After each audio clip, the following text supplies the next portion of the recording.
Hey guys, welcome back to the channel. In this today's tutorial, I'm going to show you how we can repost a video on Instagram story.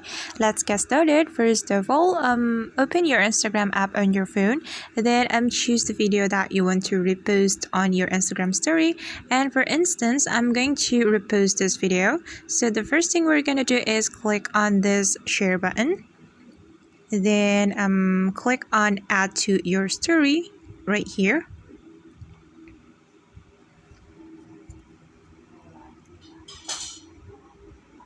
Alright guys, and this is the video that we are going to repost, and we can zoom in the video like this, and we can also put a sticker by clicking on the sticker button, or we can also put a text to the story. And after we finish editing the story, we can click on your story right here to share or to repost this video to our Instagram story.